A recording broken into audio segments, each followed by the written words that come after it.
काय असतं, एकदा आपलं क्षेत्र गेलं ना, तर आपल्या लेकराबाळांना मागं कोणी बघत नाही. ते आम्ही बघून येत, आम्ही ते भोगतो. या नेत्यांचं काय असतं, हे कसं पण भडकी देत आणि काही घडवून आणतात आणि त्याच्यावर राजकारण करतात. एकदा येतात, भेटून जातात, पाठीमागे फिरतात, पुन्हा हे लोकं दिसत नाहीत. आपलं कुटुंब उघड्यावरती पडतं. राजकीय नेते त्याचं लगेच राजकारण करायला सुरुवात करतात. त्यामुळं कुठल्याही बांधवाने, असं तो मराठ्याचा असेल किंवा तो ओबीसीचा बांधव असेल, कोणी आत्महत्या करू नका. कारण दुःख हे कुटुंबाला झालेलं असतं फक्त. बाकीचं त्याचे प्युअर राजकारण करते त्याच्यावरती.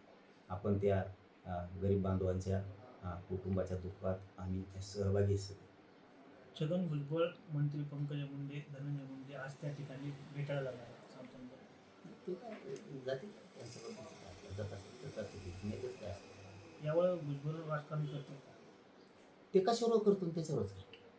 तो कशावर राजकारण करतो. लोकांचं लेकरू गेलं आणि ते त्याचं कुटुंब किती उघड्यावर पडलं याची काय देणं घेणं नसतं. ते कशाचं पण राजकारण करतात. भुजबळांनी मराठा नेते आणि लोकप्रतिनिधींना सवाल केलाय की तुम्हाला ओबीसी आरक्षण असल्यास एसीबीसी 10% किंवा ईडब्ल्यूएस 10% आणि खुल्या वर्गातील आरक्षण नको आहे का, असा प्रश्न केला.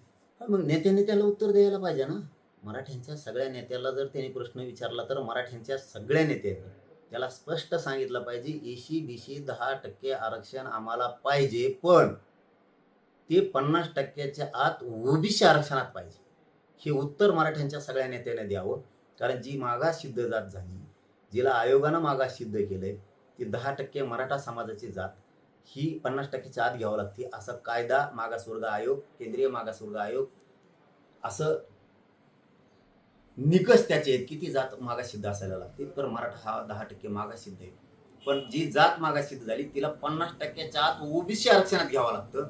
तर मग आम्हाला मराठ्यांचे नेत्यांनी त्याला प्रश्न विचारावा, एसी-बीसीचं 10% आरक्षण हे मागाससिद्ध करून दिलंय, तर 50%च्या आत देण्याऐवजी वर का दिलं?